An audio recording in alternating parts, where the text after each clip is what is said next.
બેકરાર મોજેથી શોલાવર દરિયા થા. બેકરાર મોજેથી શોલાવર દરિયા થા. इब्न साकिए कौसर 3 दिन का प्यासा था. زلزلوں میں دنیا تھی آسمان لرزا تھا. کل لہو میں ڈوبے گی نوجوانی اکبر کی. کل لہو میں ڈوبے گی نوجوانی اکبر کی. ماں کی چشم حسرت میں صبح کا سناٹا تھا. زلزلوں میں دنیا تھی آسمان لرزا تھا.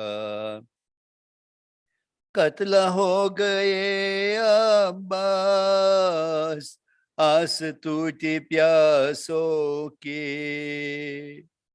قتل ہو گئے عباس آس ٹوٹی پیاسوں کی. مشک ٹکڑے ٹکڑے تھی خون ترفریرا تھا. زلزلوں میں دنیا تھی آسمان لرزا تھا. ہر قدم پہ ٹوکر تھی دل میں درد اٹھتا تھا. ہر قدم پر ٹھوکر تھی دل میں درد اٹھتا تھا.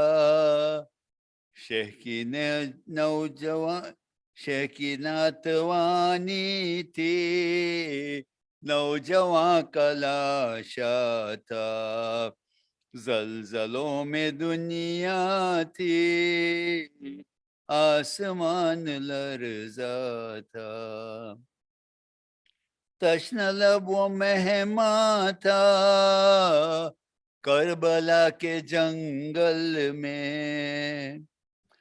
تشن لب وہ مہماں تھا کربلا کے جنگل میں.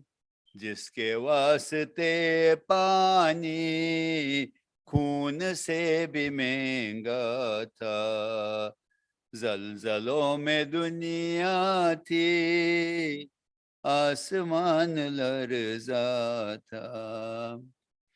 اب وہ چاند بانو کا زیر خاک پنہا ہے.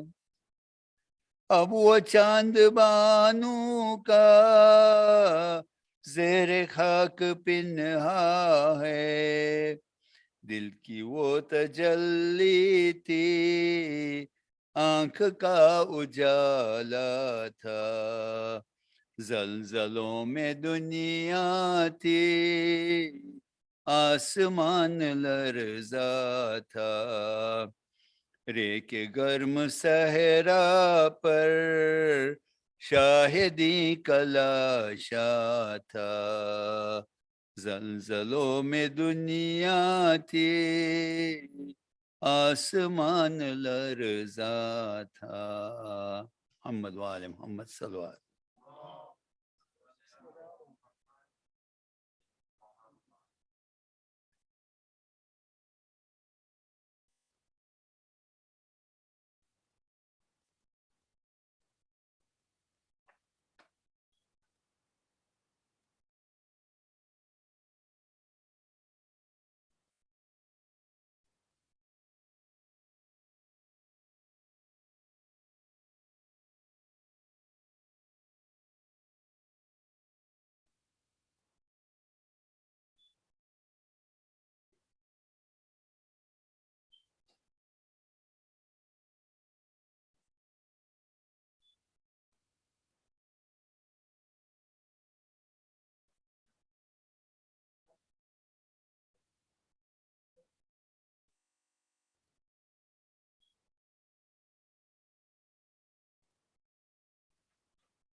لا حول ولا قوة إلا بالله العلي العظيم. حسبنا الله ونعم الوكيل، نعم المولى ونعم النصير. أعوذ بالله السميع العليم من الشيطان اللعين الرجيم. بسم الله الرحمن الرحيم. الحمد لله رب العالمين، خالق السماوات والأرض، إلها واحدا أحدا صمدا لم يتخذ صاحبة ولا ولدا، والصلاة والسلام على أشرف الأنبياء والمرسلين، خاتم النبيين، رحمة للعالمين، طه وياسين بالقاسم محمد.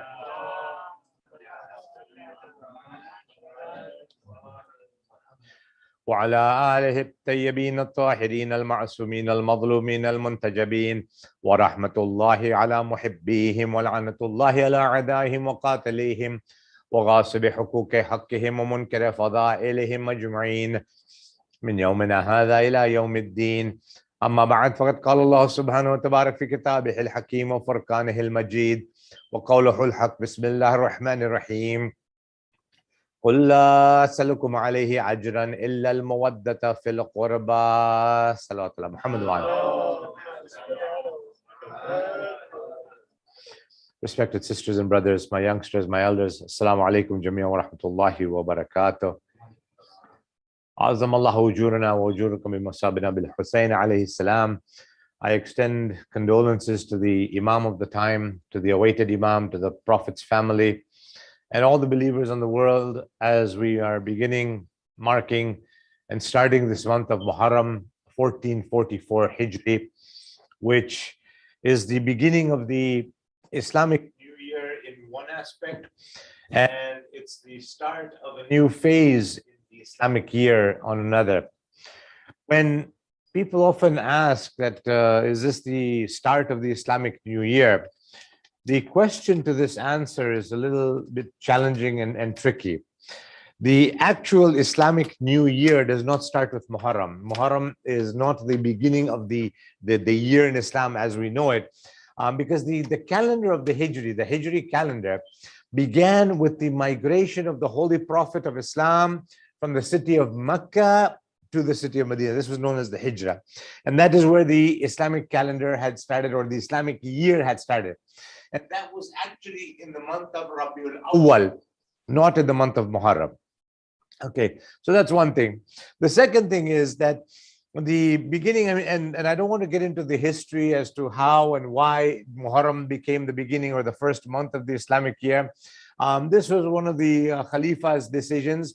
And at the early part of Islam, he basically made the calendar the way it is today in the 12-month Islamic lunar system. But like I said, that the actual beginning of the new year was in Rabiul Awwal. The question then arises, and I began a little bit of a discussion in the Jummah khutbah of yesterday, in the Friday prayer. So if any of you were there, please forgive me for a little bit of clarification, or perhaps you'll say a repetition, in that when people are often asking, and there are messages being sent around, because there are certain times in the year that people's excitement or people's responses become more progressive than other times. So when the new year is about to come, you will start seeing messages, Happy New Year, Happy New Year, Happy New Year. And then, it becomes difficult or challenging for us to respond and say, well, this is not really a happy new year for us. The new year is not a happy time.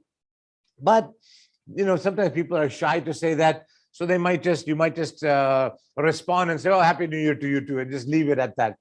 And sometimes even Muslims themselves will send out a message of Happy New Year. And not realizing that there are certain things or sensitivities that may not be happy for everybody at one time. Now, when, for example, there is a happy event, or there is an Eid, for example, which is happiness for all Muslims, right? All believers will have Eid as a happy moment. Now think for a moment, if somebody in my family, for example, there was a car accident, and I lost 3 members of my family in the month of December, and you knew that I had that problem, and you knew that I had the difficulty, on January 1st, will you come and wish me, brother Shafiq, Happy New Year? I just lost 3 members of my family. There was a car accident. There was something or another, a natural disaster, an earthquake. You will wish all your friends around you Happy New Year, but you will avoid me. Why? Because I've had a tragedy. I've had a difficulty. I've had something that is not very happy for me. And so your consideration for that will be that don't wish this person Happy New Year, because I don't think he'll be very responsive to that. I don't think he's going to be happy about that. And for him, the new year is not really a happy time. When you look at it from a very materialistic point of view, just a simple day-to-day point of view, what will have changed from December 31st to January 1st? Will anything really have changed? It's a 24-hour period. It's not like the moon will become a different color, or the sky will become a different color, or the moon will become a different shape, or the sun will have less heat on it. It's just a day from one day to another. But the way we make it, the anxiety and the excitement sometimes causes us to be clouded in this realization. I don't know if any of you, well, most of you were not alive at the time, but I remember in the month of December 1999, those of you who were alive will probably be able to appreciate what I'm going to say. And there was constant discussions. What will happen on January 1st, 2000? And there was actually intelligent people who thought airplanes will fall out of the sky, the whole infrastructure will be collapsed, and the internet will not work, televisions will not work, this will happen, that will happen. And they were thinking that from that December 31st, 1999 to January 1st, at that midnight, 11:58, I had friends who were watching the clock from 11:30 till 12:01 to see what will happen. Will there be a sudden earthquake? Will the earth split in two? Will the moon, suddenly be blacked out? Will the sun lose all of its energy?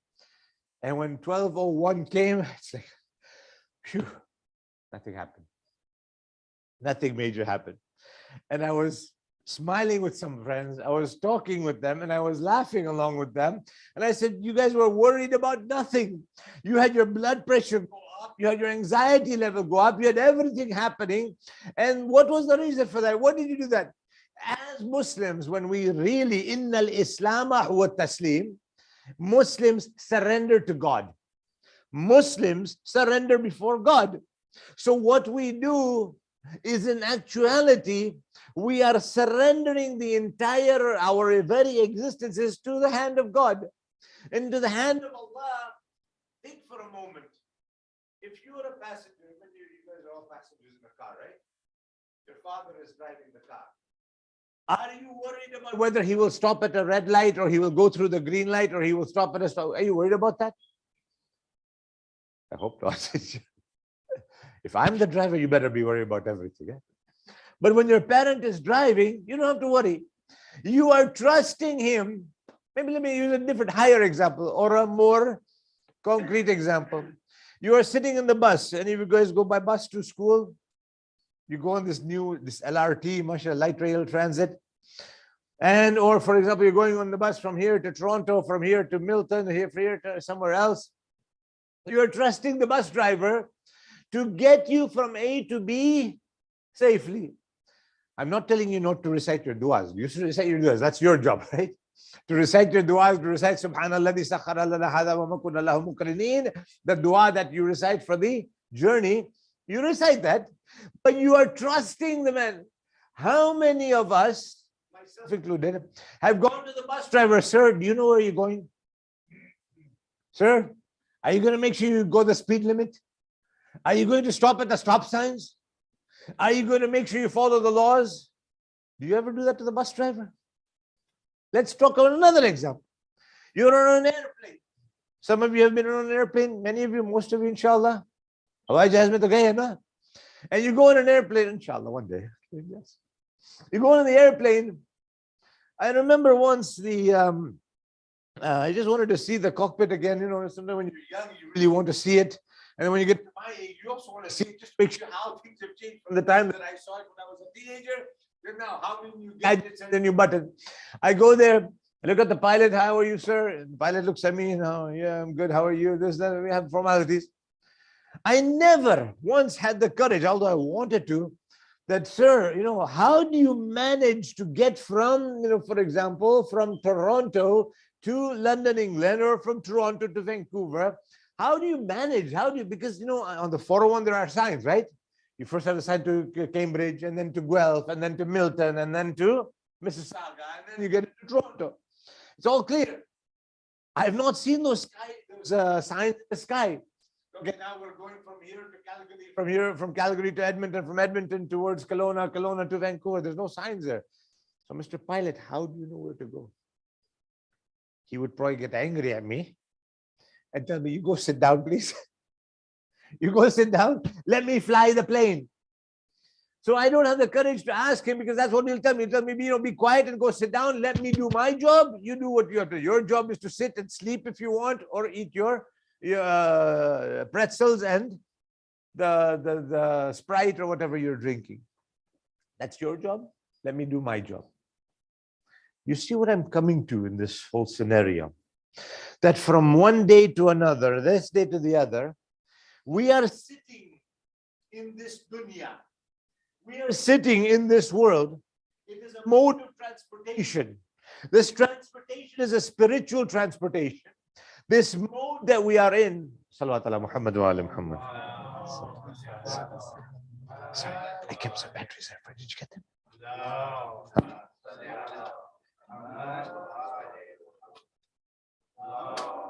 Oh, okay, kept them there. So we are in this dunya, which is a mode of transportation, because the Aimma alayhimus salam, the Prophet of Islam, sallallahu alayhi wa sallam, has mentioned, Allahumma salli ala. May Allah bless you for your recitations of the salawat, which is one of the greatest ibadats that we can do. So the Prophet told us that we are in this dunya as a mode of transportation going towards the akhirah, towards the next world. So the same way that we are in a car with our parents, or a bus with the bus driver, or an airplane, these are all modes of transportation getting us from A to B. Correct? And so the dunya is like that as well. The only difference is we're standing here, we're physically here, but we don't even realize sometimes that we are still moving. We are still moving. We are not stationary. This movement is of two kinds. One, though, is the actual physical movement that the world is going through. We are told that the world is moving at 17 miles per second, I think, something along that lines. You guys are in university or college, you will know much better than me. It's moving at a really fast speed. I remember I had gone to a youth lecture once, and I was sitting down, and I was, one of my keen interests has been astronomy, not astrology, astronomy. I guess the study of space and the heavens and the earth. And I was talking, how the various orbits of the earth, the various planets are, how the moon goes around the earth is going around the sun is going around the Milky Way galaxy, and the whole universe is in a constant state of movement. And I mentioned in that discussion, I said, the earth is moving at 17 miles per second. And so one of the students says, no wonder I feel dizzy. So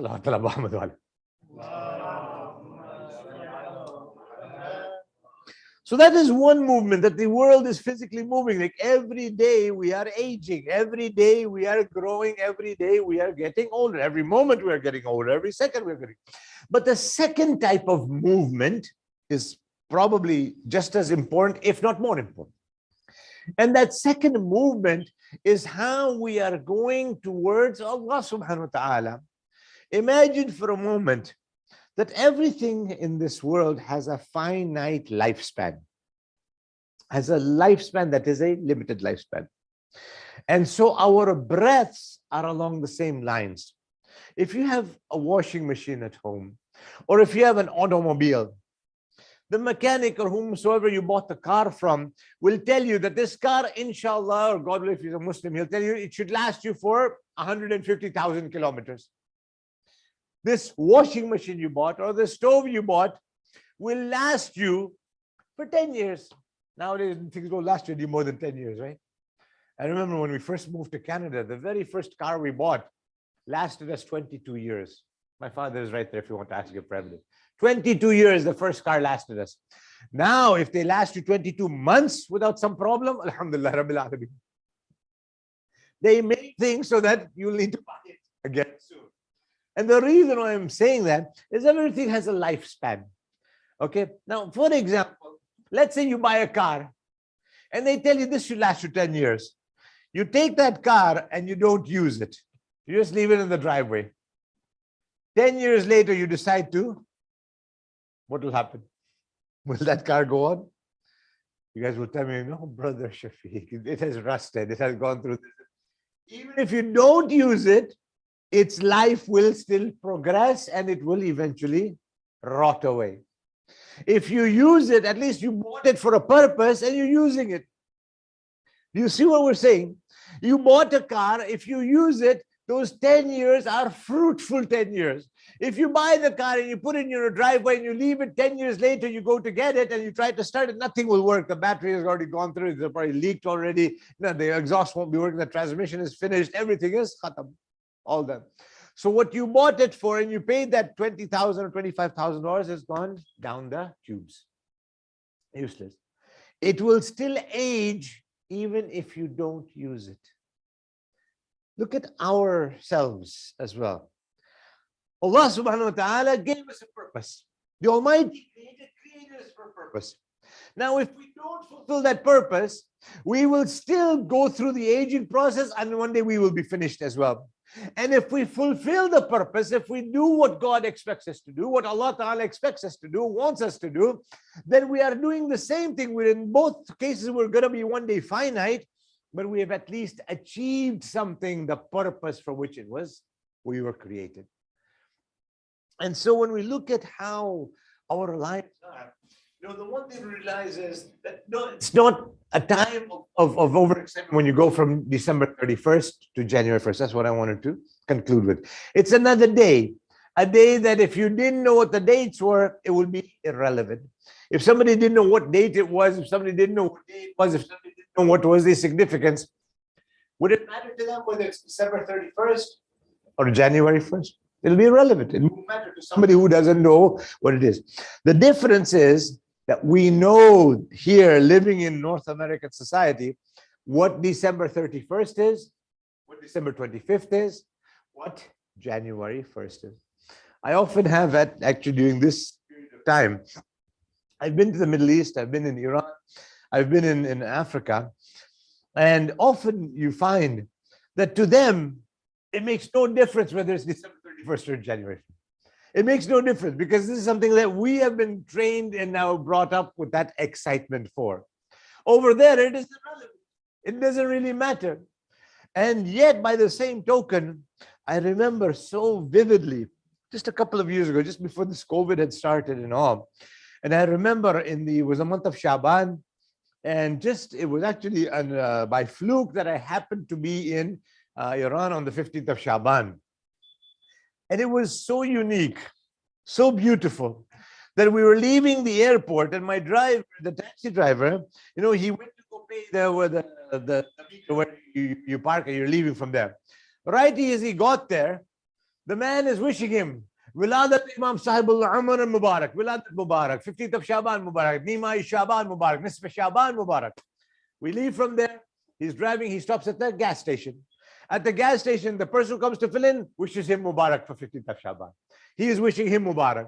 And you see the whole way up until we reach the city of Qum, when we entered the gate, and up until that time, everybody along the way was wishing. So that day of 15th of Shaban, which would have been a normal day for us here, everybody along the way was in a spirit of excitement, happiness, and wishing Mubarak to them.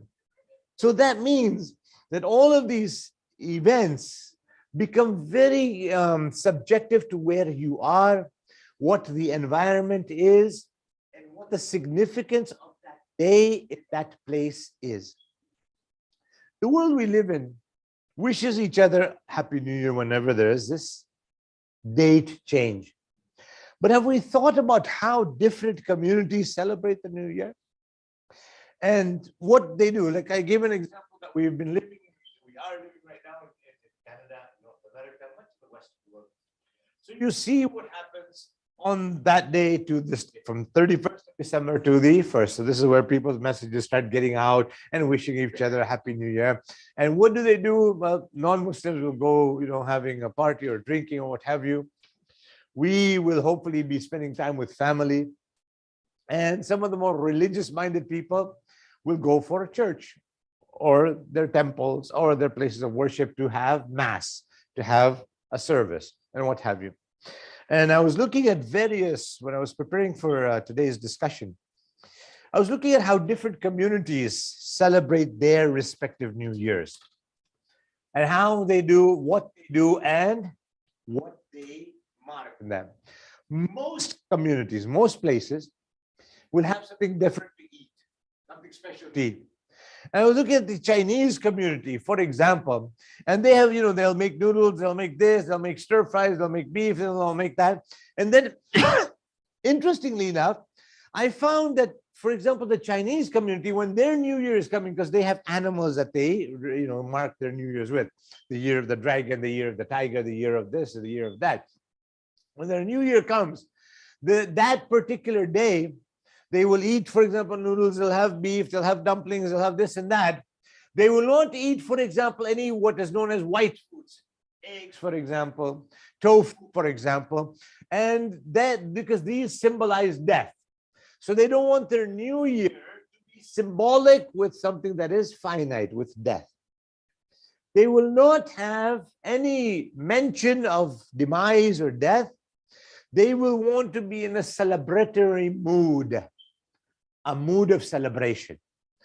And at morning time, in breakfast, they will not eat porridge. Some of you guys eat porridge in the mornings? Oatmeal, porridge? They won't. Because porridge to them is a poor man's food, poor person's food. And it is symbolic of poverty. So if they eat porridge in the morning of the new year, and the first day of the new year, it will actually bring them bad luck or poverty. They will somehow, they believe that they will lose their money. They will be more poor than they started out with. And so they say that, look, all of this time, all this in the new year, this will happen because we ate porridge on the first of the new year, on the day of the new year. And then you look at, for example, in the Catholic Church, the actual Catholic Church, their New Year is not January 1st. It is in around the time of Lent. Okay, so their New Year is marked with going to the church and making sure they attend the service and what have you. Again, the diet is very specific. You will eat this, you will eat that, you will, and one of the things that they will eat on their day is, things that are for us haram, but for example, pork. And it is symbolic of something that will be exotic from them, something that will, they say that because the pig's nose is always facing forward, they say we want to move forward rather than backwards. So that is their philosophy of that.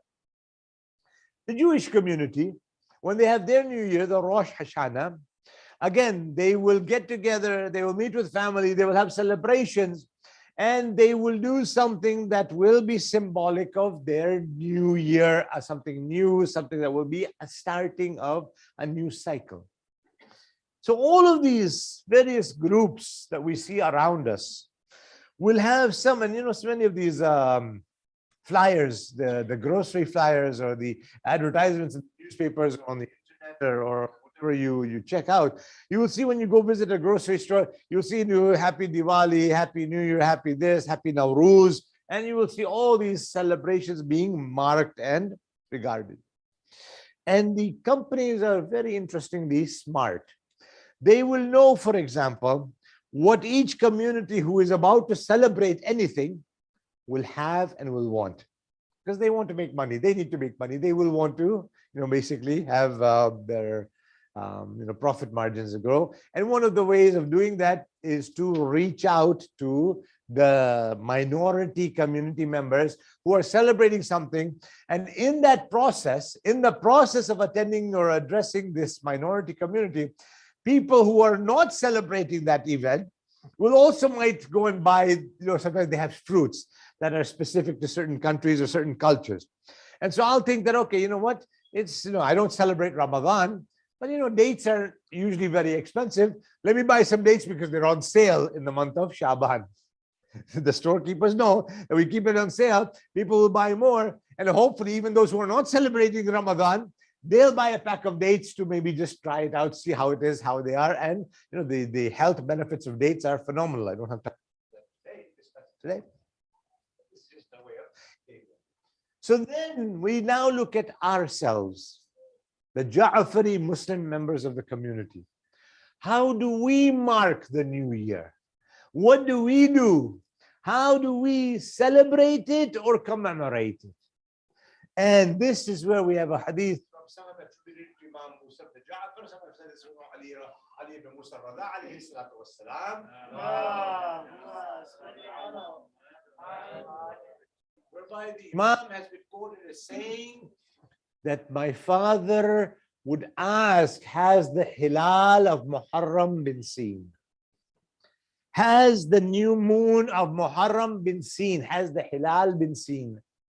If it has, the Imam would begin a period of mourning. He would begin a period of mourning, a period of crying. He would then basically close himself off from any happiness. He would not wear any new clothes. He would not eat any exotic foods. He would not do anything that you would not see a smile on his face for those 10 or 12 days, as soon as he finds out the month of Muharram has come. And so this was how the Imams and the Ma'sumin and the Infallibles would mark the month of Muharram. Because this is why when I came back and I come back to the original statement I made, that if, for example, I had an accident in my family, how would you respond to me if you knew that this is what had happened? You knew that I had a death in the family, or I had this, accident or tragedy. And even if it is not a death, for example, if you found out that I lost my job, or that my house in this tornado broke down, my house was completely gone. Now you think for a moment, how will you respond to me? How will you react with me? My whole house, the tornado came and shattered it. There's an earthquake, whatever the case may be. You will come to me, even if it is that new year, even if it is December 31st, you'll say, the brother, can we help you with something? Do you need a place to stay? Do you need some food? Do you need this? Do you need that? What will I feel if you came to me knowing what has happened? You see, one thing is if you don't know. The second is if you know.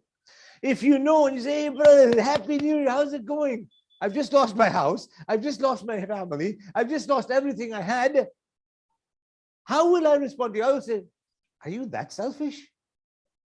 Are you that thoughtless? Do you have no feelings? Isn't that what my natural reaction would be? Then why are you celebrating? Why are you telling me to celebrate something when I've just had a tragedy? I've lost everything. And now you're telling me to celebrate? What do I have to celebrate? Now, this statement is also incorrect, but I just want to say that this is a natural reaction. That I will say to you, what is wrong with you? Because I have lost it. Now I want you to think about one last thing. One last thing I want you to do a little reflection on. Let's say we read in a newspaper that family X, Y, and Z, who you don't know and who I don't know, had lost their house in a tornado, or in an earthquake, or in a car accident.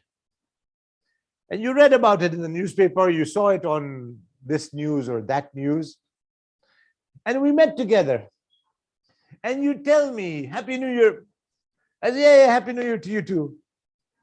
And I might tell you, or you might tell me, yeah, did you hear about that? You know, in our city, in this Waterloo or Kitchener area, somebody, that tornado that came through, or that little, earthquake that came through, somebody lost their house. Yeah, I read about that.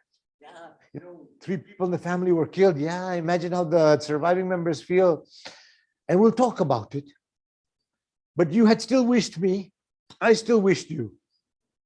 Now I'm going to summarize the whole equation together in front of you, my dear sisters and brothers. And I'll explain to you why the topic I chose was the topic that was selected. That in the case where something directly happened to me or happened to you, there is a different response. When you read about somebody who has gone through the exact same thing, the response is different. And when you don't know something altogether, the response is the third way, completely oblivious to that. In the first case, where you don't know anything about anything, you will wish, you'll celebrate, you'll be happy. In the second case, where you know about it, but it's somebody who is not close to you or who is not relevant to you, just an ordinary member of the society or even the community, the response will be similar to this, but we'll have a moment to reflect and think about them and maybe pray for them. But in the third case, where it has happened to you or me, the response is completely different. Yane, what I'm trying to say is the connection you have with the situation and the individual will determine the response that we have. And that is where the month of Muharram now becomes important for us to understand. Most of us have either worn black, or in our minds, we came to the Husayniyah, to the masjid, with a somber thought in our minds, with a somber, sad thought in our minds when we go to the Husayniyah. I didn't see anybody coming in and